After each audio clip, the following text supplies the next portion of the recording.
Good afternoon, everyone. Thank you so much for joining us today for our FMPhA community call. We have these calls monthly, and we meet together to have community, learn about each other, network, and also discuss a book of the month that covers a topic related either to entrepreneurship or um, health and functional medicine. And this month, we're really excited that the author, Dr. Larissa Sharapova, has joined us today. So we'll open with one of the meditations from her book.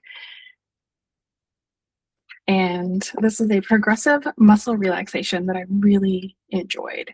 And the title of her book is Listen to Your Body and Regain Your Health. So if you're in a safe space and you're not driving or something, please find a comfortable position and loosen any tight clothing, close your eyes, and settle in. Begin to focus on yourself and achieving relaxation in specific body parts and muscles, and begin to tune out all of your other thoughts. And then we'll begin to tense and relax each muscle group. Begin with your forehead. Wrinkle your forehead and try to make your eyebrows touch your hairline for 5 seconds as you inhale. And then relax on your exhale.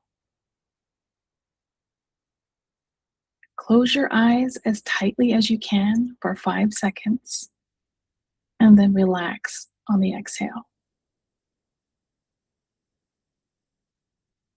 Draw the centers of your mouth back and grimace for 5 seconds, and then relax. Feel a warmth and calmness in your face. Extend your arms in front of you, and then clench your fist tightly for 5 seconds, and then relax. Feel warmth and calmness in your hands. Extend your arms out against an invisible wall and push forward with your hands for 5 seconds. And relax. Bend your elbows. Tense your biceps for 5 seconds. And relax. Feeling the tension leave your arms. Shrug your shoulders up to your ears for 5 seconds. And relax. Arch your back, either off the floor or back into the chair for 5 seconds, and then relax. Feel anxiety and tension disappearing. Now tighten your stomach muscles for 5 seconds, and relax. Tighten your hips and your buttocks for 5 seconds, and relax. Tighten your thigh muscles by pressing your legs together as tightly as you can for 5 seconds, and relax. Bend your ankles forward. Bend your ankles forward as far as you can for 5 seconds, and then relax. Curl your toes as tightly as you can for 5 seconds, and relax. Take a moment to notice your body and notice if there are any muscles that may still be tense. If there's a muscle group that remains tense, see if you can tighten and then relax that specific muscle group. And repeat this 3 or 4 times. Take note of these feelings of relaxation and set an intention to repeat this process again.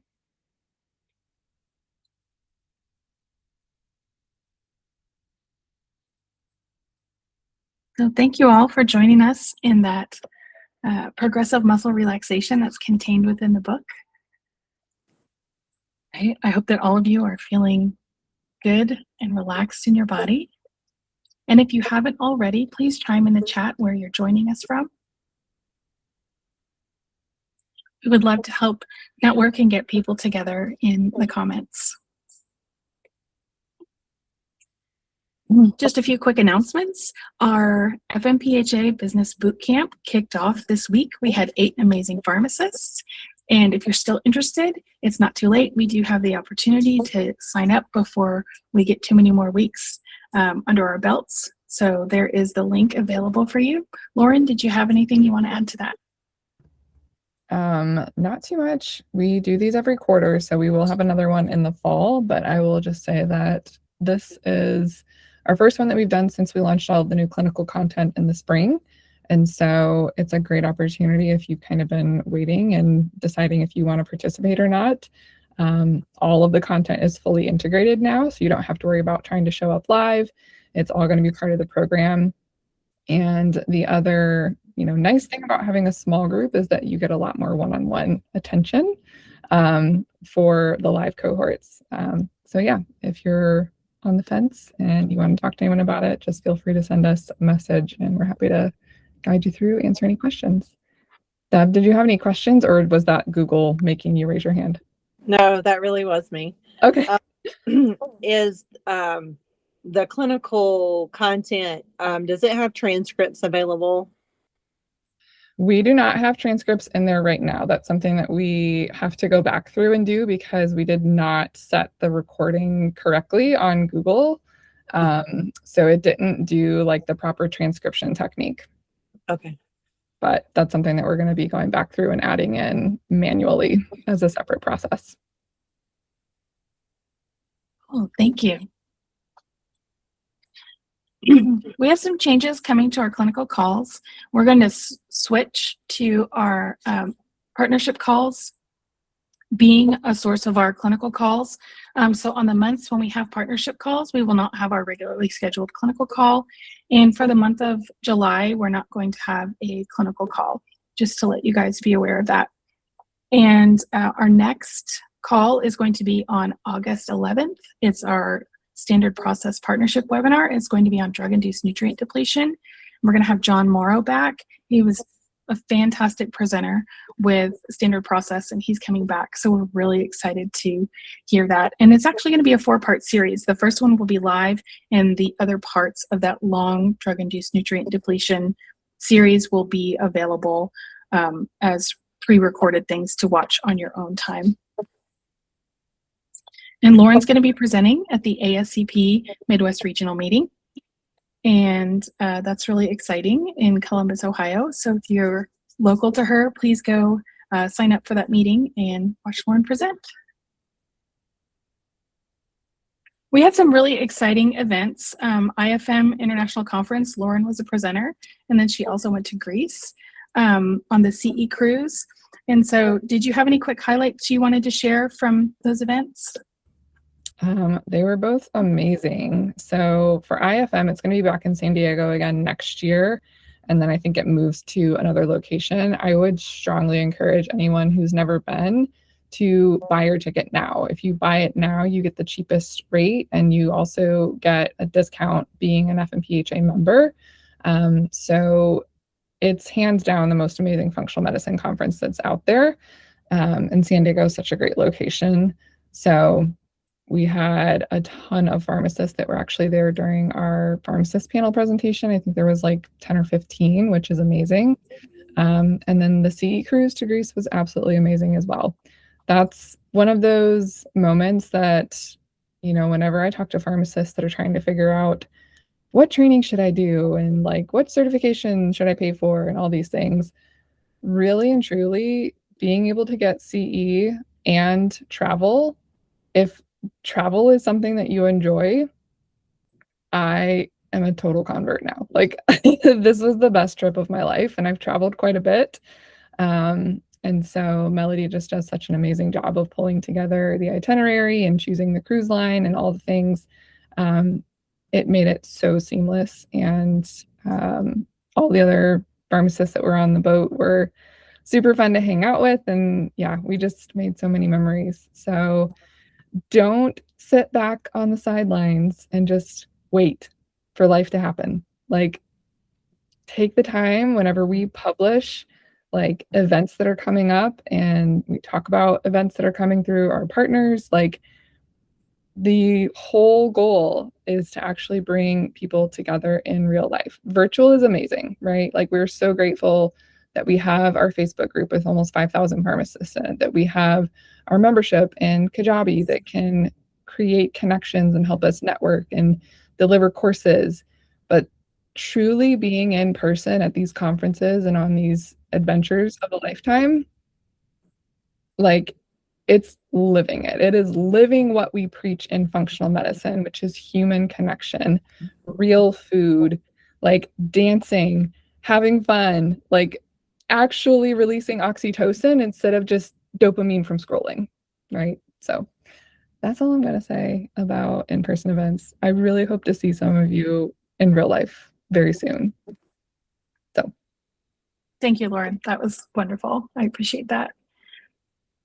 And now we'll move on. This is our list of books for the whole year. So if you've missed past calls or you want to know what's coming up in the future, this is our list of all of the books. And the book of the month is Listen to Your Body and Regain Your Health with Dr. Larissa. She's a women's lifestyle doctor, certified holistic health practitioner, published author, and bioenergetic practitioner dedicated to transforming the future of women's health through preconception care. And she's the creator of the Preconception Intelligence Method, an integrative framework that combines functional genomics, nervous system regulation, and lifestyle medicine to prepare the body for optimal fertility and long-term health. So thank you so much, Dr. Larissa, for joining us today. Thank you. We are just really honored to have you on the call today. Thank you for having me. You're amazing group. I listened your meeting last time, so you're doing a great job in the world. I'm so happy that so many pharmacists joining functional medicine. Thank you. Is there anything you would like to start out sharing with us today that you feel is really important before we open up the forum to have our members ask you questions? Just the basic facts that I was trained as a medical doctor as OBGYN back in Europe 90s. So when I came here, I decided to not to join the medical system and become holistic health practitioner and woman's lifestyle doctor. And when I published my book in 2017, so almost 10 years ago, I specialized more in menopausal, perimenopausal kind of age group. So now I'm changing my perspective and my group to preconception care, because that was my issue and I share it in my book. And I have two daughters who are growing up and going to be a mother. And I see so many kids now have a lot of chronic diseases early in their life. So I believe that healthy mother can produce healthy kids. So that's where, and as we know, prenatal care, when you're already pregnant, sometimes it's a little bit too late to do anything about your health and changes. So preconception care, I think it's the best approach for future healthy generations.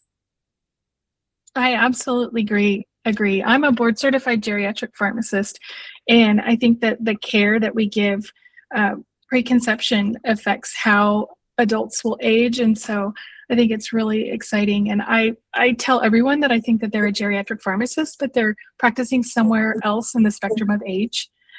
Because everything that we do, even before our babies are here, make a difference in our epigenetic expression and how we age. So I love that that's your specialty and that you can help women create stronger and healthier generations. Thank you. How many of you had the opportunity to read the book? I know we're all really busy. I finished it last night. I was like, it was a very busy time, but I made sure to finish it, and I really enjoyed it. There was so much good stuff. I feel like you covered everything. Like, if I were to write my own book, like everything that I wanted to include was in this book. It was wonderful. Just a really great resource. And I did learn a few things. I'm anxious to hear what all of you thought of it before I chime in with my questions.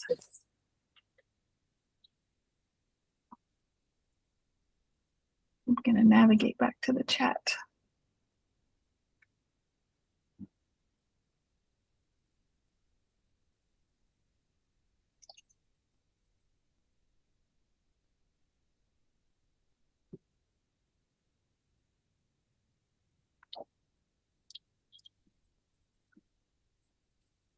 So one thing that stood out in the book for me was your list of fluorinated medications that increase our risk of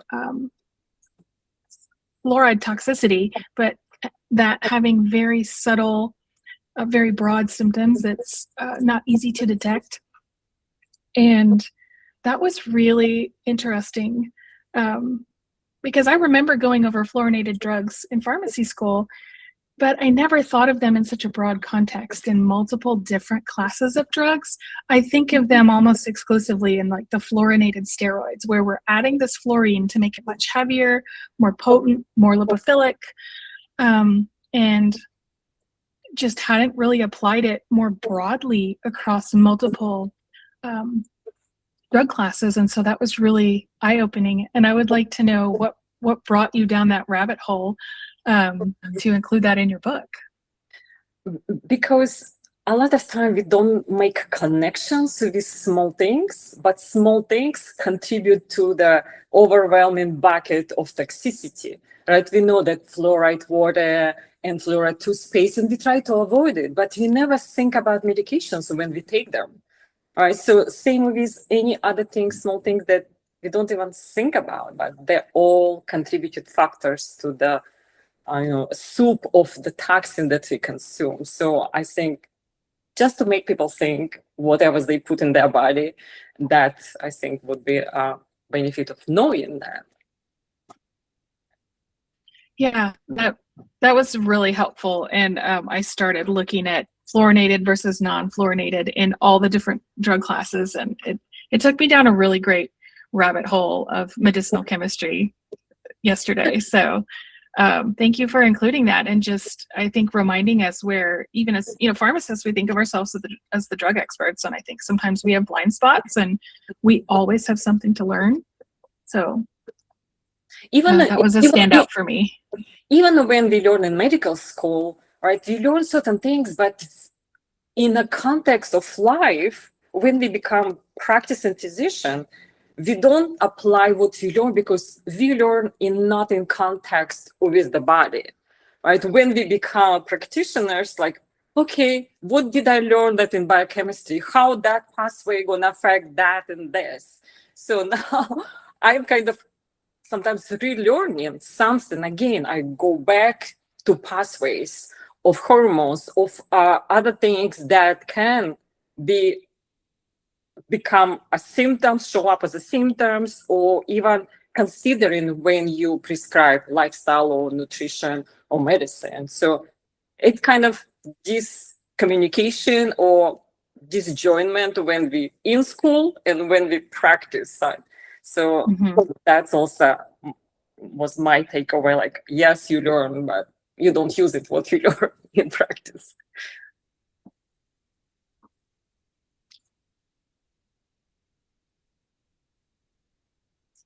There were so many. Oh, go ahead. Did someone else chime in? Thank you for mentioning it. Sometimes when you want to, like, if any of you wrote the book, sometimes you want to put so much stuff in it and you never finish. So the same happened with me. I had like so many chapters. Now I have to finish. I have to stop researching. It's like, I think it's any author goes through that emotion, like, oh, I need to do more and more and more. And the book never finished written. So I had to stop at some point, publish the book, and of course another book is probably in some horizon, more bad for preconception health. Sorry, so that was my comment. Yeah, I was going to say too that just because you learned it in school doesn't mean you remember it. Yeah. So well, and also what we've learned in school is evolving. Yeah. It's nice to have reminders. I'm like, oh, I don't even know that I've thought about that since pharmacy school. Yeah. I love that there's such a variety in here. You touch on lifestyle, food, just cleaning up your environment where you can with your health and beauty products. but I also love the emphasis on cleaning up your internal environment, like your mental thoughts and how you're caring for your body and what are you doing to invest in your emotional thought life, your spiritual life. And I love the explanation that you gave of the chakras and the chakra system. I think that can be a really challenging concept for people who are Western trained medical professionals. And there's even some resistance, maybe depending on your religious background. And I thought that the explanation was really easy to understand and thoughtful. And I was excited to see the chakra system and emotional freedom technique and tapping included, just because they're such really helpful things to understand and modalities to use. Mhm. Thank you for that comment. Actually, when I was in medical school in Russia, we learn about different modalities. It's very different education there. It's more integrative medicine. So during my schooling in medical school, we learn about Chinese medicine. I learned acupuncture and being acupuncturist while I was in medical school. Also, we learn about Ayurvedic medicine, and that's when I first time learned about chakras. I haven't been using that knowledge, but I came back to that knowledge, and that's how medical school here on the West is different from medical school back in Europe or even in Russia. Now medicine education changed a lot toward more Americanized medicine, unfortunately. But the time I was going through the medical school, we learned about everything in nutrition and all different modalities. I was taking extra class on herbs, on herbal medicine. So Ayurvedic, we had a lecture on Ayurvedic medicine because one of our professors went to India to learn about it. So she brought information for us. And so I'm so happy that I had exposure to a lot of different things. And when we practice, we could use that. I could prescribe vitamins, and I prescribe food and supplements and probiotics when we prescribe antibiotics. So it was more a holistic approach to treating people. And that's why I had a hard time to be in medical field here and joining the Western medicine, because here you have to choose one way or another. Even though in the recent years, we see more and more people are interested in going to functional medicine, integrative medicine, personalized lifestyle medicine. I'm happy about that.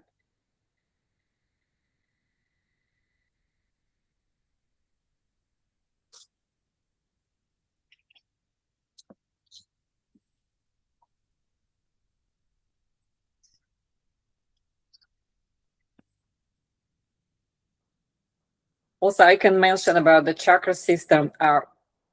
It helped me when I started doing yoga, because it's all come from Ayurvedic medicine. And yoga, it's the first thing that helped me to deal with the everyday stress, because I was having a lot of like migraines, unexplained. I had unexplained infertility, and it probably was more to stress and also to toxins. That's what I realized. And yoga, it was first thing that helped me with my migraines. And I started doing yoga 20 years ago. I never done yoga in Russia. We did not have yoga, as you said, because sometimes it's kind of religious content has that. So, and in Russia, we had no religion. We were like not believing in anything. So doing yoga, it was kind of no. So no chakras, no yoga. And here in America, I first time discover yoga, and I'm doing it since then. So for last 20 years, and it helped me with stress, with everyday life. Definitely decreasing. I don't have any more migraines and any pain. So I'm good.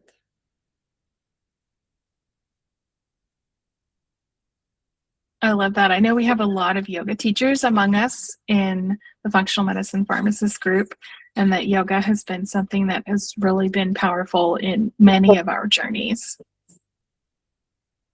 yoga is actually what led me to functional medicine. I heard Dr. James Gordon, who's the founder of the Center for Mind Body Medicine. He came and spoke, was a keynote speaker at a yoga conference that I had attended, and he was talking about his professional nutrition training at the yoga conference. And that was the first time I'd ever heard of this concept of food as medicine and functional medicine, and then I immediately had to go book that training.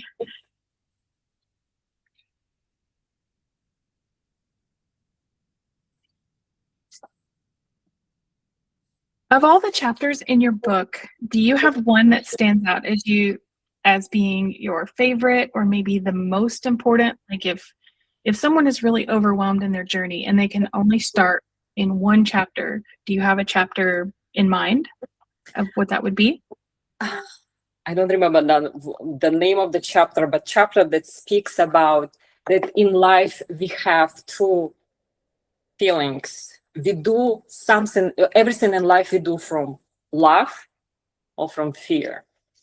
Mm-hmm.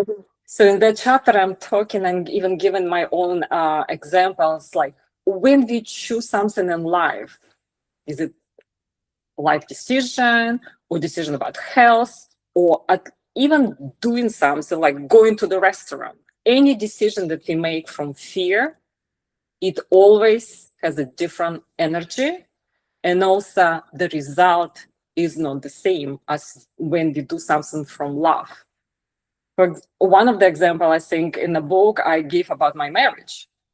So when I was in my 20s and I had a boyfriend for 3 years, and I had to get married because everyone was married, and I like fear of missing out. If I don't get married now, after 3 years of having a boyfriend, then I won't get married or I won't find somebody. So I made my decision to get married based on the fear of being alone or not having one to get married. And of course, I've been married for 25 years, unhappily, and I end up divorcing that person anyway after having 2 kids. So, and if I would do the same, similar decision from my love, that love for myself, maybe choosing a different person because I love myself enough not to get married to that specific person, but married somebody else or married later, my life would be completely different. So, and that's why I love, and I talk to my client all the time, when we make decision, when we don't want to do something because, or when we do something because we fear of God, we fear of consequences because we're gonna get sick. That's why we go to doctors. That's why we taking care of our own health, because we're afraid to die, or because we're afraid of something, of negative, usually consequences. And when we make the decision because of the fear, it's completely different. The road to that result is different. Usually it's more difficult. And the result is not the same. Or maybe we'll never get result, or maybe result will be negative. So when we do something from a different energetic and different emotions that goes with the energy, then our road become easier and the result that we want. I love that. It looks like that's chapter 12, Live Fearlessly. And I did earmark this as a quote that I really liked, that you said, the decisions we make from love are the best decisions of our lives, whereas those that we make from fear are usually the ones that hold us back. Yes. Thank you. I feel like that even applies to us in entrepreneurship. I feel like I've made a lot of decisions out of fear in entrepreneurship, and all of those have held me back. Or presented some sort of stumbling block in some way when fear was in the driver's seat.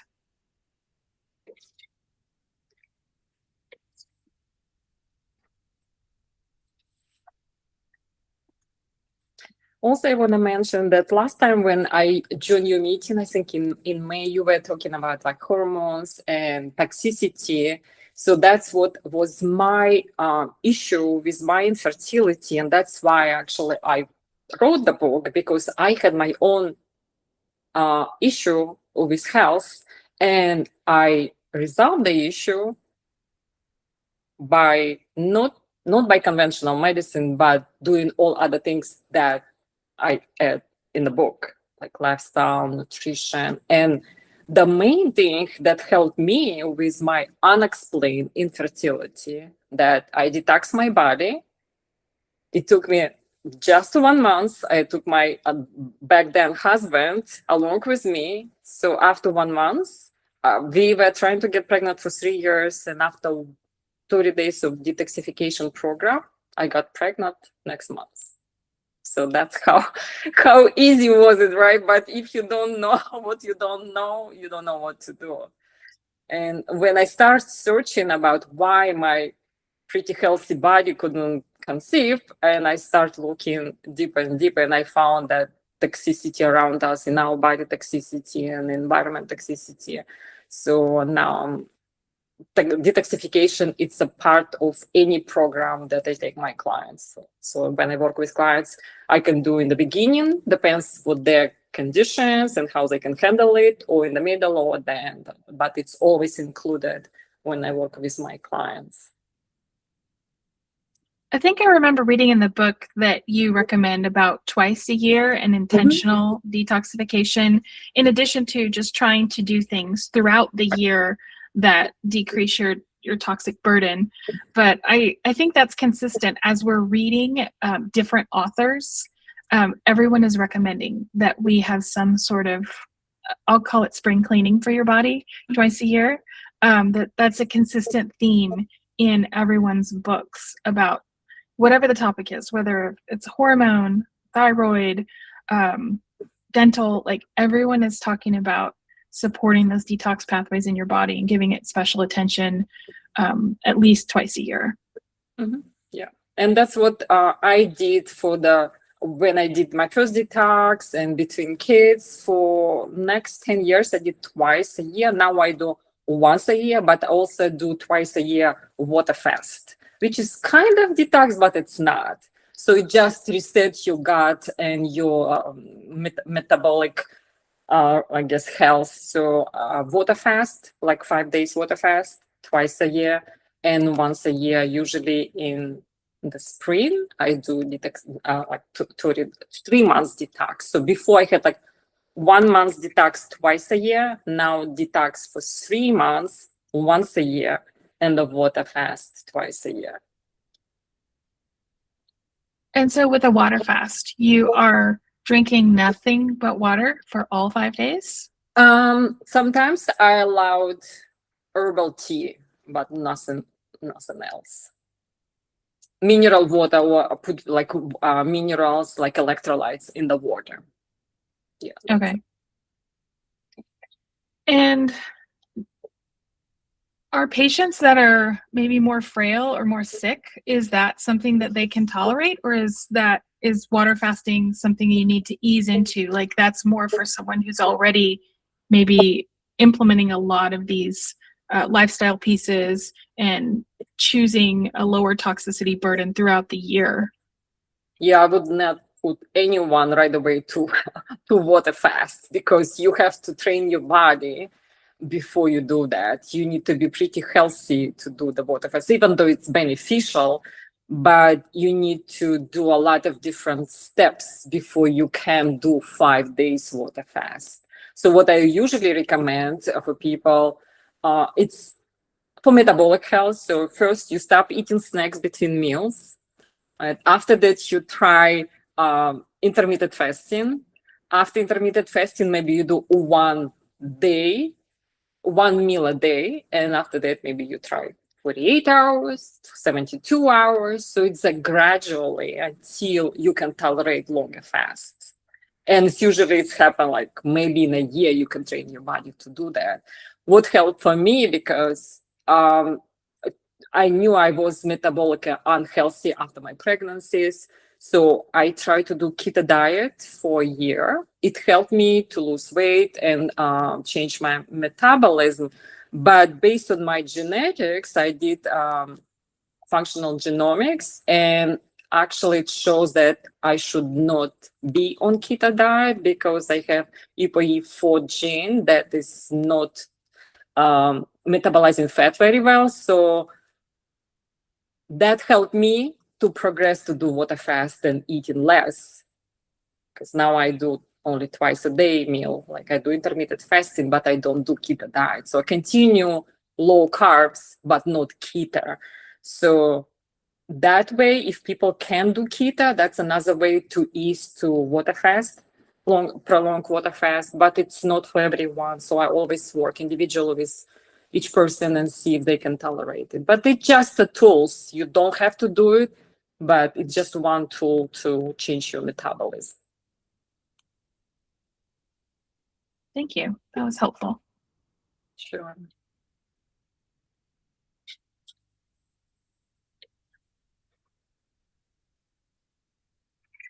You mentioned that you will have another book coming on preconception.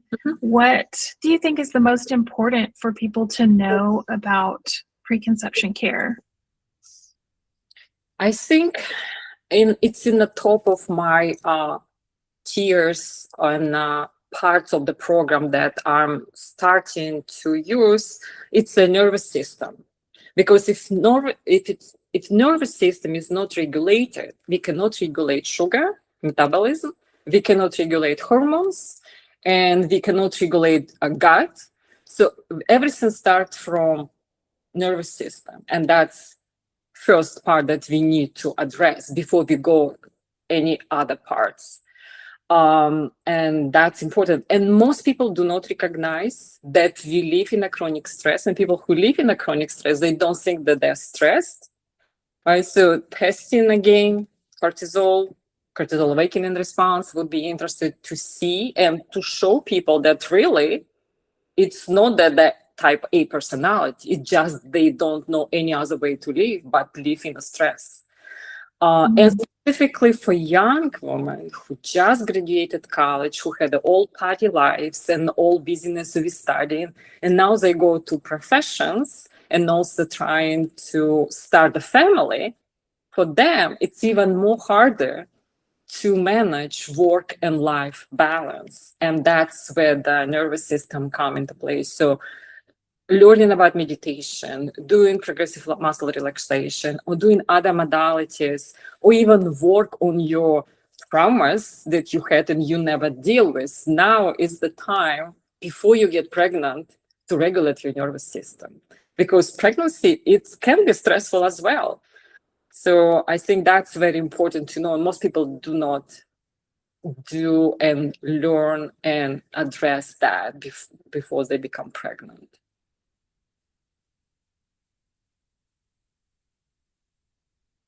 And none of the conventional medicine paying attention to that as well. So yeah, that's important part. And also detoxes would be the part of it, of course, not right away. Metabolic health, that's a part of preconception. We need to address that. And if you address stress and metabolic function, then your hormones going to be balanced. And detoxification, it's another part to address the hormonal dysregulation, because we know that we need to detoxify hormones and metabolize them through liver. So that's all also the part of the preconception program. And how you emotionally come into pregnancy, because we know that some women have difficulties during the pregnancy and postpartum depression. We know it's very high because you are not prepared before you go to pregnancy. And after that, if your hormones dysregulated and your nervous system dysregulated, then you have more higher risk for postpartum depression. And also how a woman emotionally stable, and also how her nervous system is going to affect the baby inside as well. Because before we thought that through placenta nothing goes through, right? So and even also recently I was thinking about it. All drugs testing for drugs that used for pregnant women, we always concerned on teratogenic effect. But now we know that so many things go through placenta. We never learn about how that specific drug are going to affect the developing brain of the baby. how the vaccination of the pregnant woman gonna affect the developing body of the baby inside.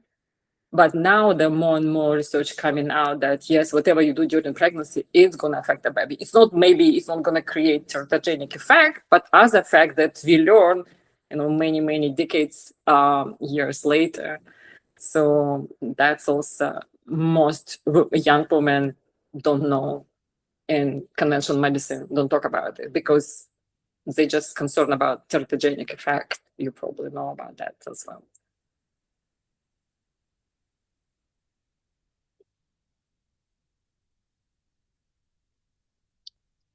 I know we're coming up near the end of the hour. Does anyone else have any questions they want to ask Dr. Larissa?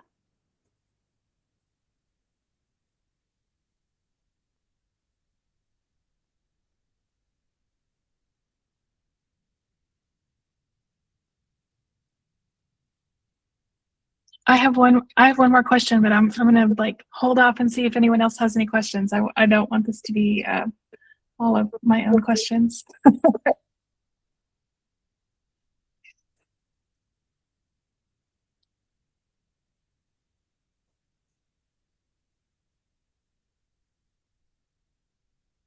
Well, I'll be anxious to read your book about preconception, even though I am done with that phase of my life. I would just be interested in learning more, and I hope to read about maybe vaginal seeding and placenta encapsulation, if those are things that will be covered in your next book. Cool. Thank you for ideas. All right. Well, thank you so much for your time, and thank you everyone for joining us. I'm really glad that we had the opportunity to meet you, Dr. Larissa, and to read your book and to have this as a resource that we can share with patients, because it was really well written and included so many things in one resource. Thank you. And if anybody in my area, I would like to meet, because until this year, I ran Functional Forum Meetup, that James Maskell, that's his baby. So I've been running it for the last 12 years. I just closed the chapter here, but I still have big community of functional medicine practitioners. So if anybody lives in my area, I would be interested to meet. I'm outside of Philadelphia, like on Main Line, Kings of Prussia, exactly. Wonderful. Well, thank you for that invitation. And thank you for inviting me. It was my pleasure. Yeah, thank you for your time. Well, we will close things out. Let's all take a nice deep breath together and have a great rest of our week. Draw a big breath in and let a big sigh out. Thank you all so much. Have a wonderful week.